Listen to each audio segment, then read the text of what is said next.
एक भरोसा एक बल एक आस विश्वास, स्वाति सलिल गुरु चरण है चात्रिक तुलसीदास। नमस्कार दर्शकों, मैं हूं भूपेश कालरा और आप देख रहे हैं प्रातः दर्पण न्यूज। आप सभी का स्वागत है हमारे खास कार्यक्रम वास्तु निवारण में। दर्शकों, जैसे पहले भी हम अपने शो में आपको वास्तु से जुड़ी बहुत सारी आपकी जो समस्याएं हैं उनका समाधान दे चुके हैं, और अब ये दूसरा हमारा शो जो आया है, ये भी हमारे साथ वास्तु एक्सपर्ट आए हैं बीके शर्मा जी। आपका एक बार फिर से बहुत बहुत स्वागत है सर। हमारे दर्शकों की समस्याओं का, स्पेशली वास्तु से समस्याओं का जो समाधान आप देते हैं वो दर्शक काफी पसंद करते हैं हमारे कार्यक्रम को। और बहुत सारा दर्शकों, मैं आपको बता दूं, सिर्फ वास्तु ही नहीं, जीवन जीने की सही शैली क्या है, जीवन जीने की सही कला क्या है, और भी बहुत सारे विभिन्न आयामों पे आज हम चर्चा करेंगे अपने वास्तु एक्सपर्ट बीके शर्मा जी के साथ। शर्मा जी, जो पहले का हमारा कार्यक्रम था उसमें आपने से बताया था बहुत सारी चीजों की, किस तरह से जमीन की टेस्टिंग के बारे में बताया था, दिशाओं के बारे में हम बात करेंगे, शेप्स के बारे में बात करेंगे। तो उसी बात पे आज हम आते हैं कि दिशा और शेप का क्या अहम रोल होता है। अज्ञानते मिरांधस्य ज्ञानांजन शलाकया चक्षुर्मिलितं येन तस्मै श्री गुरुवे नमः। दर्शकों, मेरा आपको प्रणाम।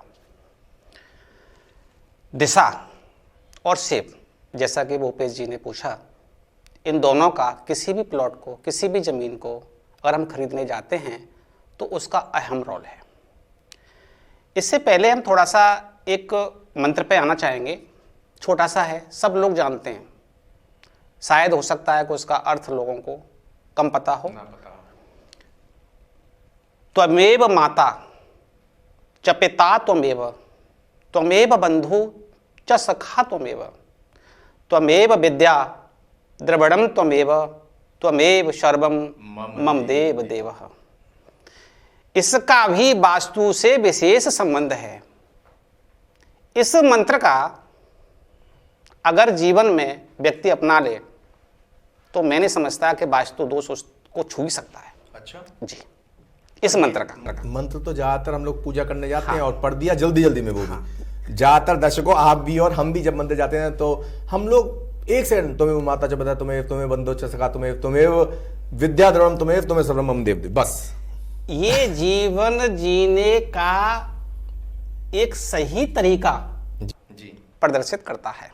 कैसे जीवन को हम कैसे जिए, पहले हम इसमें वास्तु की बात करेंगे। जी बिल्कुल। इस मंत्र में वास्तु कैसे छपा हुआ है। त्वमेव माता, सर्वप्रथम विद्वान लोगों ने त्वमेव माता अर्थात पृथ्वी तत्व जी।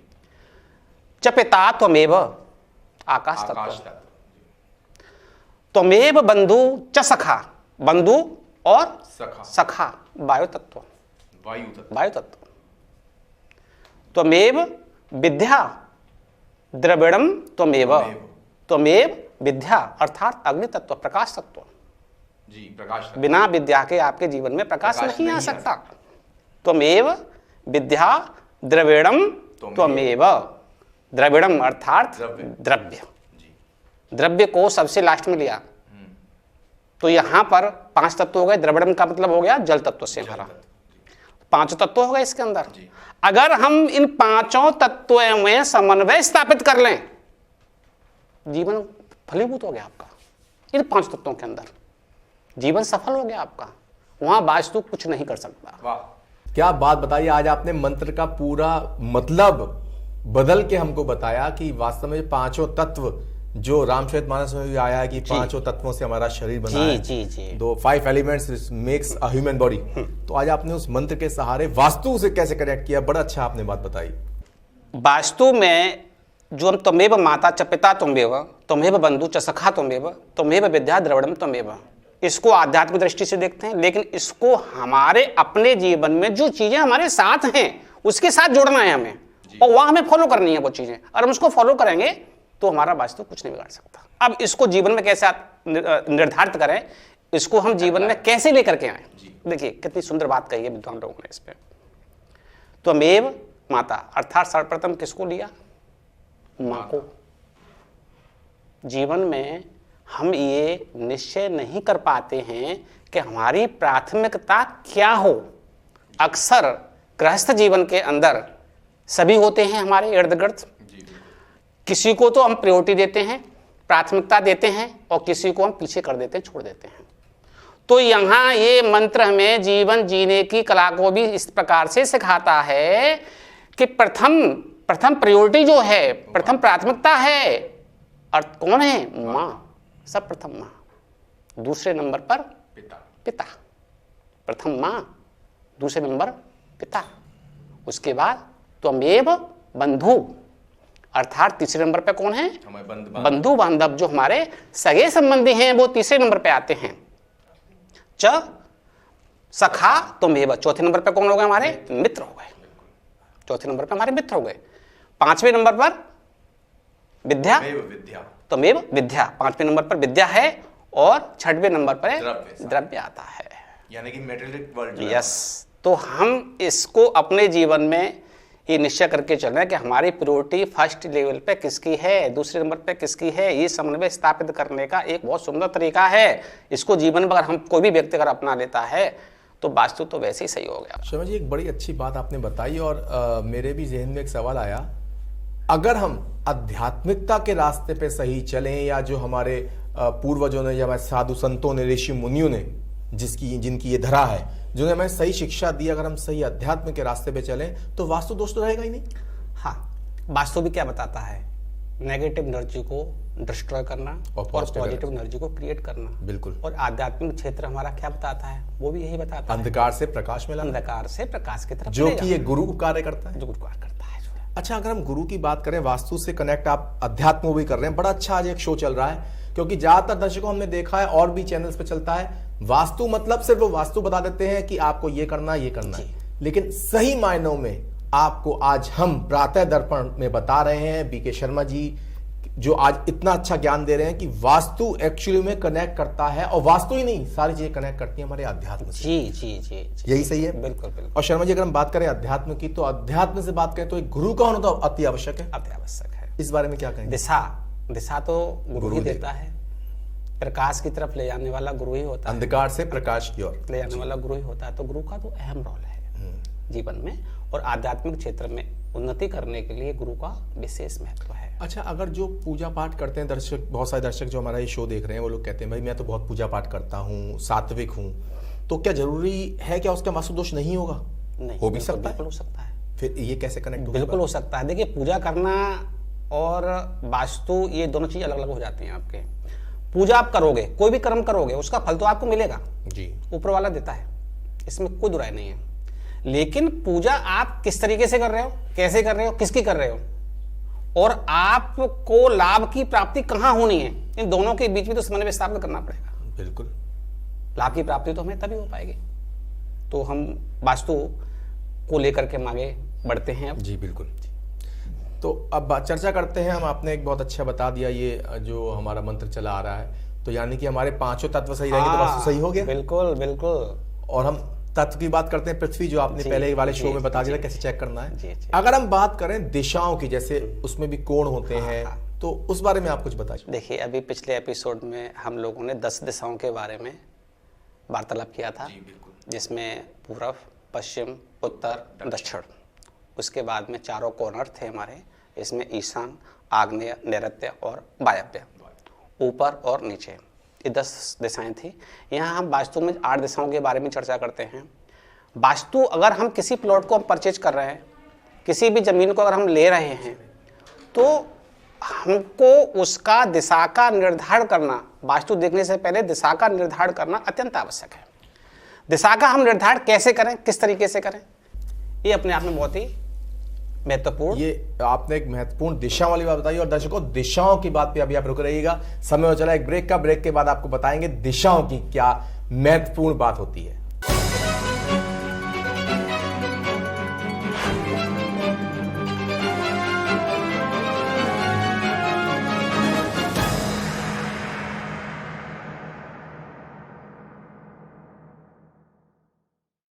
तो गुरुर ब्रह्मा गुरुर विष्णु गुरुर्देवो महेश्वरा गुरुर साक्षात पर ब्रह्म तस्मै श्री गुरुवे नमः। दर्शकों, आपका ब्रेक के बाद एक बार फिर से स्वागत है। मैं हूं भूपेश कालरा और आप देख रहे हैं प्रातः दर्पण न्यूज। गुरु का अभी बात चल रही थी, जो अंधकार से प्रकाश की ओर ले जाए वो होता है गुरु।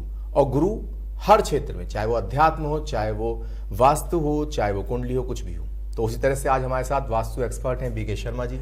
सर, ब्रेक पे जाने से पहले जो हमारी बात चल रही थी दिशाओं की, आपने बताया 4 दिशाएं तो महत्वपूर्ण जो होती हैं, उत्तर, पूर्व, पश्चिम, दक्षिण, और उसके बाद ईशान कोण, आग्नेय, नेत्र और एक वायव्य कोण, और ऊपर नीचे। हाँ जी।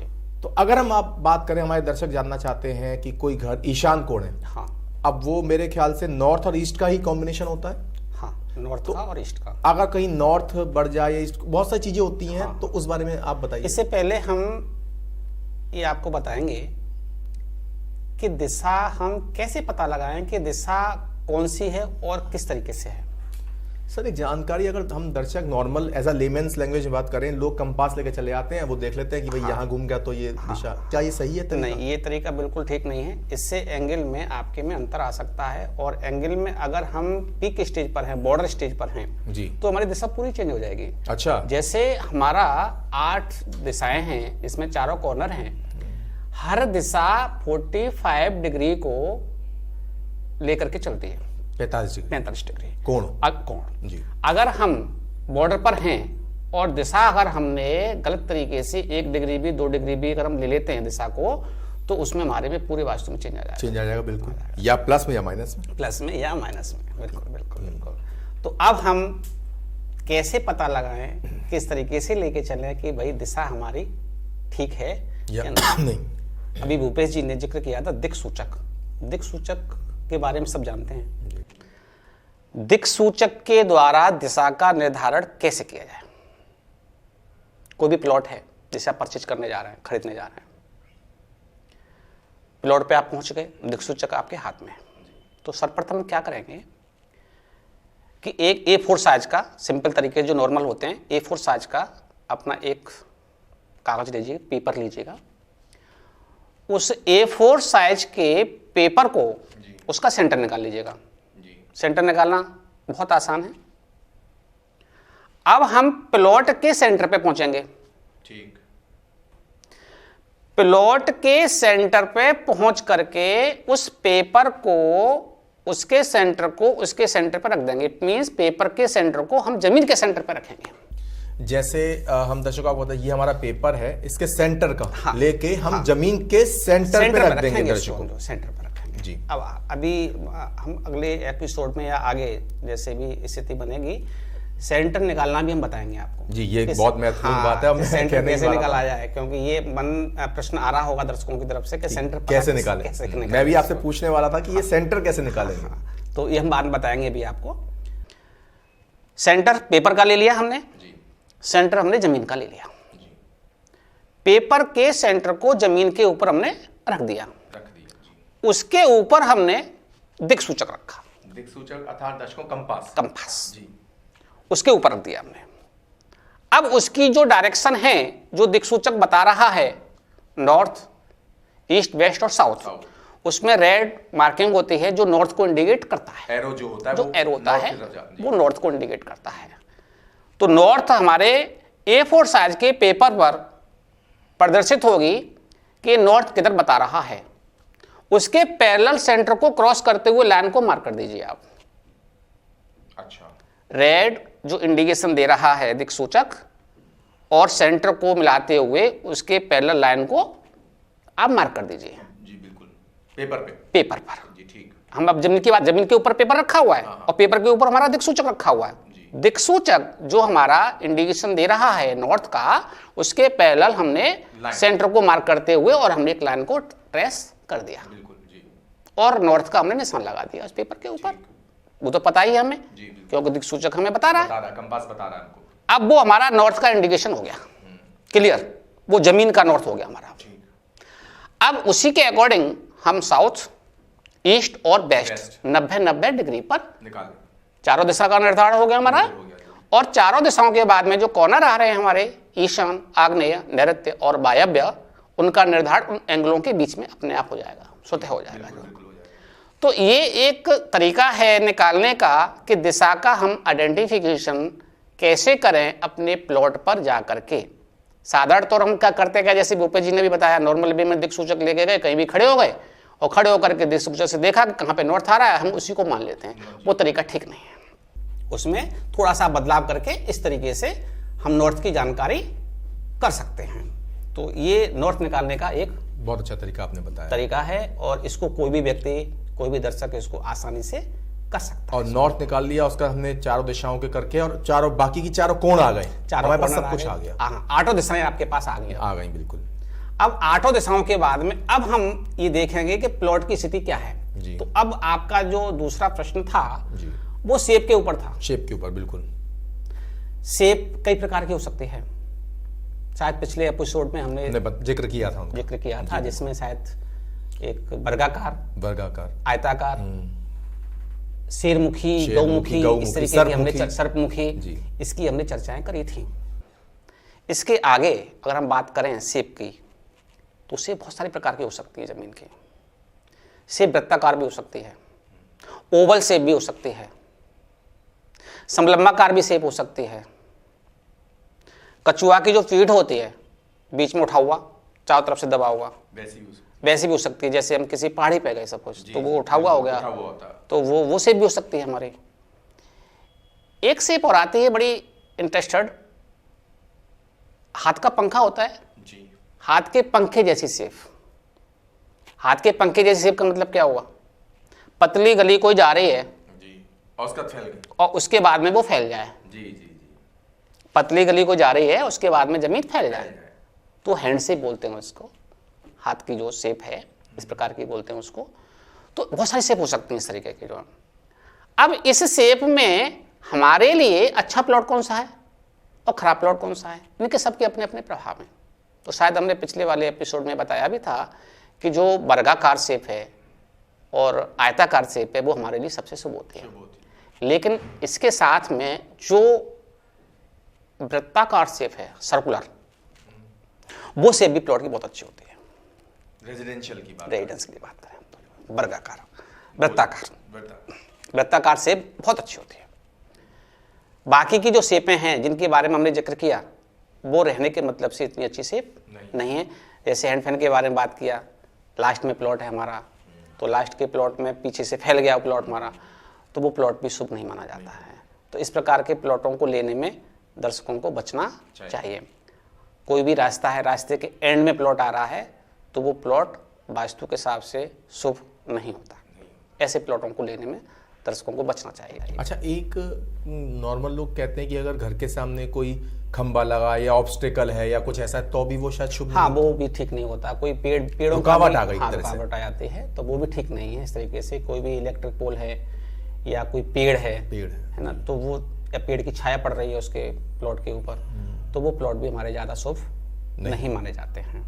अच्छा, अगर हम बहुत ही नॉर्मल बात करें शर्मा जी, कुछ लोग कहते हैं पूरब फेसिंग शुभ होता है या पश्चिम फेसिंग शुभ होता है या दक्षिण या उत्तर, उसमें से अगर हम नॉर्मल बात करें तो देखिए, इस विषय पर हम आते हैं तो इसमें रोड की अहम भूमिका होती है कि रोड हमारा पूरब में है, अच्छा, पश्चिम में है, उत्तर में है, दक्षिण में है, या पूरब उत्तर में है, या पूरब दक्षिण में है, या दक्षिण पश्चिम में है, या पश्चिम उत्तर में है। अरे बड़ा कंफ्यूजिंग ये चीज है। डबल और फिर ट्रिपल भी हो सकती है और 4 भी हो सकती है। Single road, double road, triple road और प्लॉट के चारों तरफ रोड, ये अलग अलग केस हो गए आपके। इससे पहले हम दिशाओं पे अभी हमारा चल रहा था। हाँ, बिल्कुल।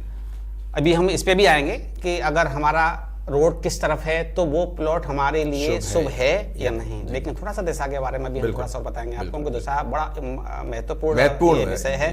अगर दिशा हमारी सही तरीके से हम पता नहीं लगा पा रहे हैं तो वास्तु के बारे में हम सही तरीके से निर्णय नहीं ले पाएंगे हम। और सिर्फ वास्तु की नहीं, जीवन की दिशा भी अगर सही नहीं है हमारे, वो भी दिशा के ऊपर तो फिर तो वास्तु या कुछ भी दिशा सही होगी, दिशा सही होगी नहीं। तो दिशा बहुत महत्वपूर्ण और अहम, तो दिशा महत्वपूर्ण करती है हमारे जीवन की है कि हम कर क्या रहे हैं, कर्म हमारे कैसे हैं। क्योंकि शर्मा जी, हमारा ये कार्यक्रम है, ये सिर्फ वास्तु पे ना होके, हमने जैसे पहले कहा था कि जीवन की सही दिशा देने का भी कार्यक्रम है। जी। तो उसके लिए भी हमको ये महत्वपूर्ण बात बतानी है अपने दर्शकों को कि हमारी जीवन की दिशा कहाँ जा रही है, हम कहीं गलत कर्म तो नहीं कर रहे। बहुत छोटी छोटी बातें हैं जो आपने ही मुझे प्रोग्राम में बताई। जैसे अगर हम कुछ नहीं करते तो असहायों की मदद कर देते हैं, गरीबों की मदद कर देते हैं, तो कहीं ना कहीं हमारा अंदर से जो हमारे कुछ ऐसे ग्रह हैं जो हम पे अनुकूल प्रभाव नहीं डालते, प्रतिकूल प्रभाव डालते, तो अच्छा होता है। या मछली को हमने आटा दे दिया। भूपेश जी एक बात, ये आपने बात छिड़ी है तो मैं थोड़ा सा बताना जी चाहूंगा बिल्कुल इस विषय बिल्कुल पे। बिल्कुल कोई भी कार्य करो सब अच्छे हैं, जी, लेकिन कर्ता स्वयं मत बनो। बहुत बढ़िया। जहां व्यक्ति स्वयं कर्ता बन जाता है तो उसका पाप या पुण्य उस व्यक्ति के ऊपर आ जाता है। बिल्कुल। कोई भी कर्म करें, हम मदद भी कर रहे हैं किसी की, तो आप ये मान के चलें उस विषय पर कि प्रभु ने भैया मुझे आदेश दिया और मैं कर रहा हूं, बस। या हमें माध्यम बनाया, या हमें माध्यम बना दिया, अपने ऊपर ना लेना कि मैंने किया। जी। जब ये भावना पैदा होती है व्यक्ति के अंदर कि मैंने किया, तो उसका प्लस और माइनस दोनों ही उस व्यक्ति को टच करने शुरू कर देते हैं। एक बड़ी अच्छी छोटी सी दंत कथा मैं आपको बताऊंगा। एक बात आई थी कि संत ने कहा था एक शिष्य से कि बेटा अगर तू, वो उसने कहा मैं अच्छे कर्म करता हूँ जी। तो उसने दो दिखाए उनको, एक सोने की बेड़ियां और एक लोहे की। जी। अच्छे कर्म करोगे तो भैया सोने की बेड़ियां पहनो, जी। पर बेड़ियां तो बेड़ियां ही हैं। बेड़ियां तो और बेड़ियां अगर बुरे कर्म करोगे तो लोहे की बेड़ियां। जी, तो उन्होंने कहा फिर मैं मुक्त कैसे हूँ? जी। तब उन्होंने श्री कृष्ण भगवान ने गीता में कहा था कि सर्व धर्मान्य परित्यज्य मामेकम शरणम व्रज अहम तोवा सर्व पापेभ्यो मोक्षयिष्यामि मा शुचा। तू सारे धर्मों का परित्याग करके एक मेरी शरण हो जा। जी। तो उसके बाद जब कोई शरणागत हो जाएगा तो पाप पुण्य से तो रहित हो जाएगा, अपने आप रहित हो जाएगा, और वो भगवान का आदेश समझ के करेगा। बिल्कुल बिल्कुल साफ कहा है गीता में कि मेरी शरण हो, मेरी शरण हो। मेरी शरण में आ जा। अब शरण में आना इतना आसान नहीं है। नहीं है, ये सबसे मुश्किल काम है। इसलिए श्री कृष्ण भगवान ने अर्जुन को सब समझाने के बाद लास्ट में ये कहा कि भाई अगर तुझे ये भी नहीं समझ में आ रहा तो शरणागत बन। बिल्कुल सही बात है। तो दिशा की बात चल रही थी, जीवन की सही दिशा भी हमको तय करनी है दर्शकों, और जब जीवन की दिशा सही होती है तो हमारे सारे कार्य अपने आप ही सही होने लग जाते हैं। पर बात लौट के हम उसी टॉपिक पे आते हैं। अब यहाँ हम प्लॉट या कोई भी जमीन आप लेने जा रहे हैं, खरीदने जा रहे हैं, तो उस प्लॉट पर आप सभी angle east west north south और बाकी के चारों कॉर्नर, इनको तो आप देखेंगे। अब आपको देखना क्या क्या है, क्योंकि इस चीज को दर्शक आसानी से, कोई भी व्यक्ति है वो आसानी से देख सकता है, इसमें कोई परेशानी तो हमें है नहीं, किसी को हमें बुलाने की भी आवश्यकता नहीं, किसी से हमें सलाह लेने की भी आवश्यकता नहीं, देख सकते हैं। तो यहां सर्वप्रथम बात करते हैं ईशान की। ईशान कोण की। ईशान कोण में दो भुजाएं होती हैं, पूरब और उत्तर। पूरब भुजा हो गई, दूसरी उत्तर। अब आपको यह देखना है कि पूरब वाली भुजा या उत्तर वाली भुजा बढ़ रही है या घट रही है। अब यहाँ शेप और दिशा दोनों साथ साथ चल रही है। यहाँ पे आपकी दिशा पे भी हम बात कर रहे हैं और हम प्लॉट के शेप पर भी बात कर रहे हैं, ये दोनों साथ साथ चल रही हैं आपकी। तो यहाँ पर हमको पूरब और उत्तर दोनों को मिला करके हमारा क्या बनता है? ईशान। तो हम ईशान दिशा होगी हमारी, पूरब और पश्चिम। पूरब बढ़ी हुई है या उत्तर बढ़ी हुई है, या पूरब वाली भुजा छोटी है, कट है, या उत्तर वाली कट है। ये बात समझ में आ रही है आपकी? में जो दर्शक भी समझ रहे होंगे इस बात को, और हम यहाँ पर आपको दिखाते भी हैं। हम थोड़ा सा इसको देखेगा, इसमें उत्तर वाली भुजा ईशान कोण हमारा ऊपर नॉर्थ है, नीचे साउथ है, इधर ईस्ट है और इधर वेस्ट है। जो हमारा ईशान कोण है, ईशान कोण की उत्तर वाली जो भुजा है वो हमारी एक्सटेंड हो रही है, बढ़ रही है। इसमें जो है क्लियर आपको दिखाई दे रहा होगा, जो है एक्सटेंड टू नॉर्थ, ये दिखाई दे रहा होगा। नॉर्थ की उत्तर वाली भुजा बढ़ रही है। नीचे वाली हम देखेंगे तो साउथ वाली भुजा बढ़ रही है। ये चीज आपको दिखाई दे रही होगी। तो हम इस चीज को देख करके ये पता लगा सकते हैं कि नॉर्थ और साउथ में हम नॉर्थ वाली बढ़ रही है या पूर्व वाली बढ़ रही है। अब चाहे नॉर्थ वाली बढ़े या पूर्व वाली बढ़े, दोनों ही कंडीशन में हमारे लिए प्लॉट शुभ है। शुभ है। अच्छा, अगर नॉर्थ वाली भी बढ़ती है तब भी, और ईस्ट वाली बढ़ती है तब भी, दोनों ही कंडीशन में ईशान बढ़ा हुआ होना चाहिए, चाहे कैसे भी बढ़ा हो। और ईशान बढ़ा हुआ है तो उस व्यक्ति के जो उसको परचेज करेगा, उस प्लॉट को लेगा, उस व्यक्ति के जीवन में सुख समृद्धि। दूसरा, हमारा जो परिवार होता है, परिवार की वृद्धि, परिवार की वृद्धि और हर प्रकार की संपन्नता उस व्यक्ति के जीवन में आती है। क्योंकि कहते हैं ईशान कोण देवताओं, देव स्थल का कोण होता है। बिल्कुल बिल्कुल जी। और ऐसा प्लॉट कोई भी लेता है तो जो पितृदोष जो आता है वो अपने आप खत्म हो जाता है, वहां पितृदोष होगा ही नहीं। अगर ईशान बड़ा हुआ है तो उस घर में पितृदोष नहीं होगा। अच्छा, ये हमेशा ध्यान रखिए इस बात का लेकर के। दूसरी कंडीशन, जी, अब हम चलते हैं आग्नेय कोण पर। आग्नेय कोण, आग्नेय कोण में हमारी दो भुजा होगी, दक्षिण और पूरब। पूरब, अब पूरब वाली भुजा बढ़ी हुई है या दक्षिण, दक्षिण वाली भुजा बढ़ी हुई है, जी, दोनों में से कोई भी बढ़ सकती है हमारी। जी, पूरब वाली अगर भुजा बढ़ी हुई है तो उसका प्रभाव अलग है, दक्षिण वाली अगर भुजा बढ़ी हुई है तो उसका प्रभाव अलग है। अच्छा, आग्नेय कोण पर अगर पूरब वाली भुजा बढ़ी हुई है आग्नेय कोण की, तो उस व्यक्ति का जो उसको परचेज करेगा, उस प्लॉट पर रहेगा, जो उसका ऑनर होगा, एक तो उसको बीपी उसका हाई होगा अगर पूरब वाली बड़ी हुई है तो जी, उसका बीपी की प्रॉब्लम रहेगी, बीपी की प्रॉब्लम रहेगी जी। बीपी की समस्या होगी तो उसको क्रोध आएगा उस बंदे को अननेसेसरी अनवांटेड क्रोध की स्थिति उसकी बनेगी अगर आपका पूरब वाली भुजा बढ़ी हुई है, तब हम बात कर रहे हैं। तीसरी कंडीशन, ऐसे व्यक्ति का फिर झगड़ालू प्रवृत्ति बन जाती है। अच्छा, आवेग में आना, ये पूरब वाली बढ़ी हुई है तब। अगर दक्षिण वाली बढ़ी हुई है तब, दो आगे यहाँ पे जी, बिल्कुल, तो उसको, उस व्यक्ति को कहीं ना कहीं मुकदमेबाजी से रूबरू होना पड़ेगा अगर दक्षिण वाली बढ़ी हुई है तब। पर एक अगर सवाल आता है शर्मा जी कि आजकल अगर हम बीपी की बात करें तो बीपी भी समस्या तो आम समस्या हो गई, तो समस्या घर के अंदर भी समस्याएं हैं, तो यानी कि सबकी पूरब की कहीं ना कहीं कुछ है समस्याएं, घर के अंदर भी समस्याएं हैं। हम मेंटेन नहीं करके चल रहे हैं सब चीजों को, जो है संबंधित हैं वो सब चीजें हमारी, डिस्टर्ब है सब घर के अंदर, सभी डिस्टर्ब है कहीं ना कहीं, कोई किसी चीज से डिस्टर्ब है, कोई किसी चीज से डिस्टर्ब है, डिस्टर्बेंस है उसके यहाँ पे जो है। बिल्कुल परेशानी हमारे जीवन में आ रही है तो ऐसे ही नहीं आ रही, हर चीज की वजह होती है, कारण होता है हर चीज का। कारण ये भी हो सकता है, कारण और भी हो सकते हैं, और भी, हम ये नहीं कह रहे कि सिर्फ यही कारण हो, कारण और भी हो सकते हैं, पर ये भी एक कारण है, ये भी एक कारण है जी, बिल्कुल। ठीक है, तो यहां पर आग्नेय के बारे में हमने बात करी। आग्नेय में पूरब और दक्षिण, ये दोनों अगर एक्सटेंड हैं, बढ़े हुए हैं, तो हमारे जीवन में या उस प्लॉट पे जो बंदा रह रहा है उसकी लाइफ में किस प्रकार का प्रभाव पड़ेगा। अच्छा, जैसे ईशान में आपने बताया देव स्थल होता है, ऐसे ही अगर हम साथ साथ दर्शकों को ये भी बताते चलें कि आग्नेय कोण में क्या होना चाहिए। देखिए, ये अग्नि का वास है, सिंपल है, आग्नेय नाम रखा गया। रसोई, हाँ, रसोई तो है ही, अभी हम आएंगे उस विषय पे। घर के अंदर भी हमने प्रवेश नहीं किया, अभी हम प्लॉट पे चल रहे हैं, प्लॉट पे चल रहे हैं। अच्छा, परचेज करने आ रहे हैं। हम इस तरह बताएं आपको, अभी हम शुरुआत है, प्लॉट पे आ रहे हैं, अभी तो घर बनेगा, तो इतने इंटरेस्टिंग एपिसोड्स होंगे हमारे, ये आपको सुनना और देखना बहुत ही जरूरी होगा। तो अभी हम खाली प्लॉट की बातें कर रहे हैं। अभी हमने प्लॉट परचेज करते समय किन किन बातों का ध्यान रखें उस पर हम चल रहे हैं। अभी दिशा के बारे में बताया, शेप के बारे में बताया, ये सब चीजें हमारी सही हो जाती हैं, उसके बाद में तब हम अंदर प्रवेश करेंगे, तब गृह प्रवेश होगा, तब गृह प्रवेश करेंगे उस चीज का लेके। तो आग्नेय कोण, आग्नेय कोण के बारे में आपकी समझ में आ गया होगा। बिल्कुल बिल्कुल। अब हम नैऋत्य की बात करते हैं। नैऋत्य कोण, नैऋत्य अपोजिट किसके हो गया? ईशान के। बिल्कुल। नैऋत्य में दो भुजाएं हो गई हमारी, पश्चिम और दक्षिण। पश्चिम वाली भुजा बढ़ी हुई है तब की स्थिति क्या बनेगी जी, और दक्षिण वाली अगर भुजा बढ़ी हुई है तब क्या बनेगी। तो आप इसको बिल्कुल सिंपल तरीके से समझ सकते हो, आप अपोजिट कर दीजिएगा ईशान के इफेक्ट को। ओके, जो सामने दिशा आ रही है उसके इफेक्ट को अपोजिट कर दें तो आप चारों दिशाओं का गणना कर लेंगे। आप ईशान पर जो प्रभाव हैं बढ़ने के, उत्तर दिशा और पूर्व दिशा के, उसके जस्ट अपोजिट नैऋत्य में पश्चिम दिशा का और दक्षिण दिशा का प्रभाव उस प्लॉट का पड़ेगा उसके ओनर के ऊपर जी।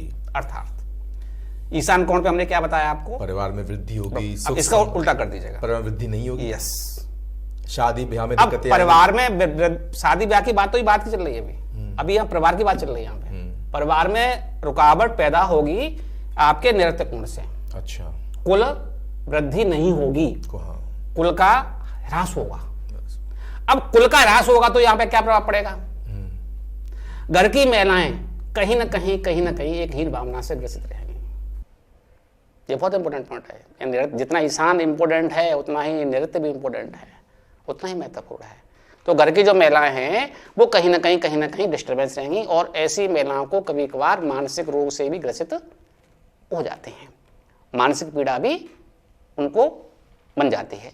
जहाँ पे नैऋत्य आपका, चाहे वो हमारा खासकर जब हमारा साउथ वाली भुजा बढ़ी हुई है, पश्चिम और आपका दक्षिण वाली हमारी भुजा बढ़ी हुई है, तब ऐसी कंडीशन बनती है महिलाओं के साथ में, तो कुल वृद्धि का विशेष दूसरा धन हानि तो है ही, उसके नुकसान धन का तो है, व्यापार का नुकसान तो है, धन का, व्यापार का, कुल वृद्धि का और मानसिक स्थिति। तो ये इनका सबका नुकसान है। कहाँ पर? नैऋत्य पर। अगर हमारी दक्षिण वाली भुजा बढ़ी हुई है, तो पश्चिम वाली भुजा बढ़ी हुई है, नुकसान वहां पर भी है। लेकिन देखिए यहाँ पे पश्चिम वाली अगर भुजा बढ़ी हुई है और दक्षिण वाली भुजा बढ़ी हुई है तो इसमें विशेष एक अंतर है। परेशानी दोनों में है, पश्चिम वाले में भी परेशानी है और दक्षिण वाले में भी परेशानी है। लेकिन पश्चिम वाली भुजा अगर बढ़ी हुई है तो बाहर के लोगों के द्वारा परेशानी आएगी, दक्षिण वाली भुजा बढ़ी हुई है तो घर के लोगों से परेशानी आएगी। ये समझने की आवश्यकता है इस चीज को। अगर आपके जीवन में कहीं ऐसा हो रहा है तो नैऋत्य को जरूर देख लीजिएगा, कहीं ना कहीं आपकी भुजाओं में अंतर होगा, या उस भुजा में कहीं ना कहीं किसी भी एंगल पे आप देखेंगे, नैऋत्य के एंगल की बात कर रहा हूं, वहां क्रैक होगा बिल्डिंग के अंदर। चेक कर लेना आप, दीवार में क्रैक हो सकता है, बीम में क्रैक हो सकता है, छत में क्रैक हो सकता है। और मैं तो दर्शकों से कहूंगा आप नैऋत्य को जरूर चेक करें आप अपना, अगर घर में इस प्रकार के व्यवधान हैं तो। कहीं ना कहीं अगर आपके बाहर के दुश्मन हैं या अंदर के लोग आपसे परेशान हैं तो नैऋत्य कोण को जरूर चेक करिए। जितना ईशान महत्वपूर्ण है उतना नैऋत्य भी बहुत महत्वपूर्ण है। नैऋत्य भी हमें जीवन में जो भी हमारी घटनाएं घटती हैं उसमें महत्वपूर्ण भूमिका अदा करता है नैऋत्य। नहीं तो वो नृत्य करा देता है। बिल्कुल सही बात है आपकी। तो हमारा पश्चिम का प्रभाव समझ में आ गया, दक्षिण का प्रभाव भी समझ में आ गया, नैऋत्य का प्रभाव समझ में आ गया। अब हम आते हैं वायव्य पर। वायव्य में दो प्रकार की भुजा हो गई। कौन कौन सी हो गई हमारी? उत्तर और पश्चिम। उत्तर और पश्चिम। उत्तर भुजा और पश्चिम भुजा, अगर पश्चिम बढ़ा हुआ है तो क्या प्रभाव है, और अगर उत्तर बढ़ा हुआ है तो क्या प्रभाव है उस प्लॉट का। देखिए यहां पर भी जो वायव्य जो कोण है वो भी बड़ा महत्वपूर्ण है। वायव्य कोण हमारी दैनिक दिनचर्या पर प्रभाव डालता है। अच्छा। वायव्य कोण दैनिक दिनचर्या पर, रोजमर्रा की जिंदगी। हाँ, रोजमर्रा की जिंदगी बहुत प्रभाव पड़ता है, क्योंकि वायु तत्व भी है और वायु तत्व का प्रभाव आप समझ सकते हैं। तो अगर हमारा पश्चिम वाली भुजा बढ़ी हुई है वायव्य की, तो उस व्यक्ति के यहाँ बाहर से आने जाने वालों की संख्या अधिक रहेगी। मिलने मिलाने वाले सर्किल इतना होगा कि लोग आते ही जाते बहुत आते जाते रहेंगे। अब देखिए इस चीज के दो प्रभाव आते हैं, मतलब आपको ये भी समझाने की कोशिश कर रहे हूं कि एंगल से जीवन पर क्या प्रभाव पड़ रहा है, प्लॉट की शेप से हमारे जीवन पे क्या प्रभाव पड़ रहा है। अब देखिए यहां पर अगर कोई नेता आदमी है तो उसके यहाँ पे आने जाने वालों की संख्या है, कोई दिक्कत नहीं है। लेकिन अगर सामान्य व्यक्ति है और उसके आ रहे तो कर्जदार है, वो कर्जदार है। बिल्कुल ये समझने वाली बात है, वो कर्जदार है, तभी लोग आ रहे हैं। कहीं ना कहीं उसकी नेगेटिविटी आएगी उस चीज की जो है। यानी कि अगर वो कोण सही है तो नेता है, हाँ, और कोण बिगड़ा तो कर्जदार है। तो यहाँ पश्चिम वाली भुजा बढ़ी हुई है तो उसके यहाँ पर बाहर से लोगों की, और वो बाहर से जो लोग आएंगे ना वो टेंशन देने के लिए आएंगे, व्यक्ति को टेंशन देने के लिए। मिठाई लेके टेंशन लेके आ रहे हैं, अपनी समस्याएं लेके आ रहे हैं कहीं ना कहीं, चाहे वो एक सामान्य व्यक्ति के जीवन में हो चाहे वो किसी समृद्ध व्यक्ति के जीवन में हो, कैसे भी हो। अब इसको आप अपने एंगल से सोच सकते हैं कि हम क्या हैं, उसके हिसाब से उस दिशा का हम देख सकते हैं कि हमारे लिए फायदेमंद है या हमारे लिए नुकसानदायक है। तो पश्चिम वाली भुजा। ऐसे ही उत्तर। अब यहाँ एक बात और आती है, खासकर ये महिलाओं के लिए थोड़ा शुभ होता है। अच्छा। महिलाओं के लिए इसको थोड़ा सा ये मतलब महिलाओं के द्वारा यहाँ सोर्स ऑफ इनकम बनती है। अच्छा। अगर हमारी पश्चिम वाली दिशा बढ़ी हुई है तब वायव्य की। अब उत्तर वाली भुजा बढ़ी हुई तो क्या प्रभाव पड़ेगा? उत्तर वाली जो भुजा अगर बढ़ी हुई है जीवन पर, तो यहाँ उस व्यक्ति को कहीं ना कहीं कलंक की स्थिति बनेगी महिलाओं के, डिफेम जिसे हम कह सकते हैं। उत्तर वाली भुजा बढ़ी हुई है तब। तो ये दोनों जो चीजें हैं, बाकी के नुकसान तो और हैं ही वायव्य में, मैं उन पॉइंटों को बता रहा हूं जो विशेष प्रभाव हैं। बाकी की तो सब चीजें हैं ही। भाई धन का नुकसान होता ही होता है, स्वाभाविक बात है। सबसे पहले धन का ही नुकसान होता है, धन के बाद में फिर शरीर का नुकसान होता है। ठीक है, शरीर के बाद में फिर और चीजें आती हैं, आध्यात्मिक नुकसान हमारा होना शुरू हो जाता है। तो ये अलग अलग चीजें हैं। तो हम जो हमारी विशेष पॉइंट्स हैं उस पर हम गौर कर रहे हैं। तो दर्शकों आपके साथ समझ में आया होगा कि ईशान, आग्नेय, नैऋत्य और वायव्य, इनकी दोनों जो भुजाएं हैं उन दोनों भुजाओं का अगर एक्सटेंड हो रही हैं, बढ़ रही हैं, तो वो प्लॉट हमारे लिए शुभ है या नहीं, ये आप इसको देख करके, इसको समझ करके और निर्णय ले सकते हैं। अब इसके विपरीत करते हैं जी, इसका जस्ट अपोजिट करते हैं। इन्हीं एंगलों पर ये भुजाएं शॉर्ट भी हो सकती हैं जी, कम भी हो सकती हैं। अच्छा, तो अगर भुजाएं कम हैं तो हमारे जीवन पर क्या प्रभाव? उसका क्या प्रभाव पड़ेगा, असर देखने को मिलता है। अब देखिए शेप अलग अलग हो रही है। यहाँ पे शेपों का ही डिस्कस चल रहा है अभी। शेप है, अगर ईशान कोण में नैऋत्य आपका उत्तर वाली भुजा बढ़ गई, शेप चेंज हो गई। चेंज हो गई। अगर उसकी पूरब वाली भुजा बढ़ गई तो शेप चेंज हो गई। अगर उसकी उत्तर वाली भुजा शॉर्ट हो गई तो शेप चेंज हो गई। अगर उसकी पूरब वाली भुजा शॉर्ट हो गई तो शेप उसकी चेंज हो गई। ऐसे ही आग्नेय कोण पे भी सेम कंडीशन बनती है, ऐसे नैऋत्य पे भी सेम कंडीशन बनती है, ऐसे वायव्य पे सेम कंडीशन बनती है। तो यहाँ पे इस प्रकार से अगर हम बात करें तो आपकी 16 प्रकार की शेप यहाँ पे निर्धारित हो जाते हैं। 8 + 8 16 प्रकार की शेप बन गई। अब इन 16 प्रकारों की शेपों का प्रभाव अलग अलग है, हर चीज का अलग अलग। जैसे अभी हमने एक्सटेंशन के बारे में भी बताया, अब हम इसको अगर ये कट होते हैं, डिडक्ट होते हैं, तो उस कंडीशन में क्या प्रभाव पड़ेगा उसके बारे में हम जो है आपको बताते हैं। प्रथम ईशान। ईशान में पूरब वाली भुजा हमारी शॉर्ट है तो क्या प्रभाव है, और उत्तर वाली भुजा शॉर्ट है तो क्या प्रभाव है। जी, दोनों के लागे, जैसे हमने एक्सटेंशन के बारे में बताया। अब शॉर्ट अगर कट होती है हमारी, कम होती है, तो उसका हमारा क्या प्रभाव रहेगा और किस प्रकार से प्रभाव रहेगा। कट में एक्सटेंड जो हो रही है हमारी भुजाएं, उसमें हमारे लिए शुभ था, हर एंगल से शुभ था ईशान की। अगर हमारी उत्तर वाली और पूर्व वाली, उसको हम जस्ट अपोजिट कर देते हैं। अगर कट होती है ईशान तो उसके नुकसान ही नुकसान है। हकीकत में वो प्लॉट रहने के योग्य नहीं है, क्योंकि हमें वहां पे कुछ भी नहीं मिलेगा अगर हमारा ईशान कटा हुआ है तो। वो हम बाद में आएंगे, आपको बताएंगे कि अगर ईशान कटा हुआ है, आप रह रहे हैं और आपको परेशानी हो रही है, तो उसका समाधान कैसे किया जाए, ये हम आपको बताएंगे बाद में। क्योंकि दर्शकों अब ऐसा तो नहीं कर सकते, जो ये कार्यक्रम देख रहे हैं और उस घर में पहले से रहते हैं, ये तो उनके लिए जो प्लॉट ले रहे हैं वो कर सकते हैं, लेकिन जो रह रहा है अब वो तो कह देगा मैं क्या घर छोड़ के जाऊं। लेकिन उस समस्याओं का समाधान भी हमारे एक्सपर्ट आपको आने वाले कार्यक्रम में जरूर बताएंगे। अब दोनों भुजा हमारी का शॉर्ट हैं, चाहे वो उत्तर की हो या पूरब की हो, पूरब की हो, तो वो प्लॉट हमारे लिए शुभ नहीं है। नहीं है। दर्शकों से मैं यही अपील करूंगा कि ऐसे प्लॉट को खरीदने से बचें जी, जहाँ पे ईशान शॉर्ट है। ईशान शॉर्ट है। जी, दूसरा कोण हुआ हमारा आग्नेय। आग्नेय। आग्नेय की 2 भुजा हो गई, जी, दक्षिण भुजा हो गई और पूरब भुजा हो पूरब। गई। अगर पूरब भुजा शॉर्ट है और दक्षिण भुजा शॉर्ट है, तो देखिए यहां पर अगर पूरब भुजा को अगर हम शॉर्ट कर देते हैं तो उस प्लॉट का ईशान बढ़ जाएगा। बढ़ जाएगा, बिल्कुल जी, ऑटोमेटिक बढ़ जाएगा। ईशान जब बढ़ेगा तो सुख वो शुभ हो गया, शुभ हो गया, यही समाधान है। ईशान बढ़ेगा तो शुभ वो हो जाएगा। शुभ हो गया। अगर दक्षिण वाली भुजा बढ़ी हुई है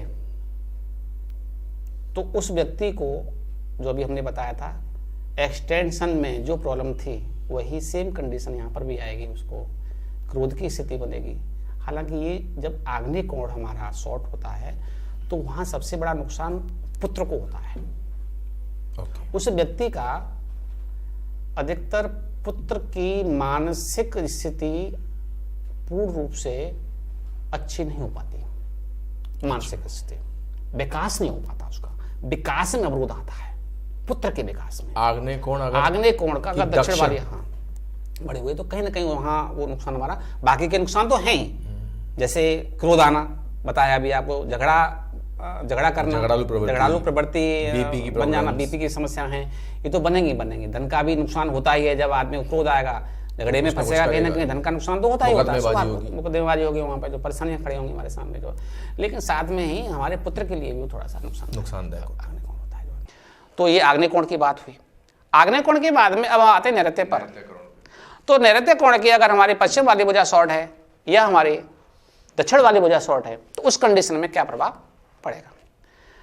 अगर देखिए यहां पे एक चीज और आती है, दक्षिण, अभी हम बात कर रहे थे एंगलों की बात कर रहे थे, जो दक्षिण है, दक्षिण भुजा भी अपने आप में बहुत इंपॉर्टेंट है। दर्शक ये ना समझें कि अगर दक्षिण में मकान हमारा बना हुआ है, दक्षिण फेस का बना हुआ है, तो वो खराब है। कोई भी चीज खराब नहीं होते, कुछ भी खराब नहीं होता। उसके गुण और दोष होते हैं। हमें ये जानने की आवश्यकता है कि क्या क्या गुण हैं और क्या क्या दोष हैं। दोषों से दूर रहें और गुण को अपना लें, बस इतनी सी बात है। और यही सामंजस्य है, वास्तु भी यही बताता है, हर चीज यही बताती है हमें। पांचों तत्वों के अंतर्गत भी यही चीज आती है, समन्वय स्थापित करना किस किस के बीच में, अपनी बॉडी के बीच में। बॉडी किससे बनी है? 5 तत्वों से बनी हुई है हमारे, ठीक है। वही सेम चीज यहाँ पे बताई जा रही है। वास्तु भी यही कहता है, भाई समन्वय स्थापित करो, बैलेंस बनाइए आप। हम जीवन में भी अपना बैलेंस नहीं बना पाते हैं, किसी एक चीज के पीछे भागते हैं, दूसरी चीज हमारी पीछे रह जाती है। संभाव अलग बात हो गई, यहाँ पे बात आ रही है बैलेंसिंग की। संभाव तो एक अनकंडीशनल जो लब वाली बात आती है हल्की सी, ठीक है ना, वो हालांकि उस स्टेज पे पहुंचना इतना आसान नहीं है। संभाव वाली जो कंडीशन है, कहीं ना कहीं अगर हमारा पुत्र खड़ा हुआ है और दूसरे का खड़ा हुआ है तो कहीं ना कहीं हमारे दोनों के प्रति नजर अलग अलग होगी। तो इसके लिए तो बड़ी ऊपर वाले की बहुत बड़ी कृपा चाहिए, इस चीज़ के लिए गुरुदेव का बहुत बड़ा आशीर्वाद चाहिए, तब जाकर के कहीं चीज़ें प्रकट हो पाती हैं। लेकिन हम अवश्य चर्चा जरूर करेंगे इन विषयों पर, चर्चा करेंगे तभी हमारी जानकारी भी आएगी। जानकारी आएगी तो हम कोशिश तो करें, कोशिश तो हम कर ही सकते हैं, कोशिश करना तो हमारा अधिकार बनता है, उस चीज़ के लिए करके देख लें, सारी चीज़ें जान ली, इनको पता कर ली। आपने बहुत ही विस्तार पूर्वक शर्मा जी आज ये बातें बताई, जानकारियां दी, जो कि बहुत महत्वपूर्ण जानकारियां हैं। और साथ साथ जीवन जीने की सही कला के बारे में भी हम, जीवन जीने की सही दिशा के बारे में भी हम बातें करते हैं। और एक बहुत अच्छी बात है दर्शकों, मैं आपको बता दूं, जो हमारे आने वाला एपिसोड है उसमें एक बहुत खास बात होगी। खास बात क्या होगी? हम आपको बताएंगे जो बहुत सारे लोग परेशान होते हैं कि मेरा जीवन सही नहीं चल रहा, या मुझ पे ये दोष हैं, या वास्तु दोष से मैं कैसे छूटूं। कहीं ना कहीं उस वास्तु दोष के पीछे उसके जीवन की जो दोष हैं वो भी हैं। हाँ बिल्कुल, क्योंकि कई लोग बस वास्तु के निवारण बता देते हैं, लेकिन असली जीवन से क्या दिक्कतें चल रही हैं वो नहीं बताते। और जहां हम अपना जीवन सही कर लेंगे तो वास्तु दोष भी सही हो जाएंगे, या वरन हम कहें अगर हम वास्तु के निवारण कर लेंगे तो जीवन भी सही होने लगेगा। ये बहुत इंपॉर्टेंट बात है और बहुत ही खास बात होगी हमारे अगले शो में कि जीवन से वास्तु बदले और वास्तु से जीवन बदले। इसके लिए आप हमारा अगला एपिसोड जरूर देखिएगा। शर्मा जी, आप हमारे स्टूडियो में आए, इतनी सारी जानकारी दी, आपका बहुत बहुत धन्यवाद।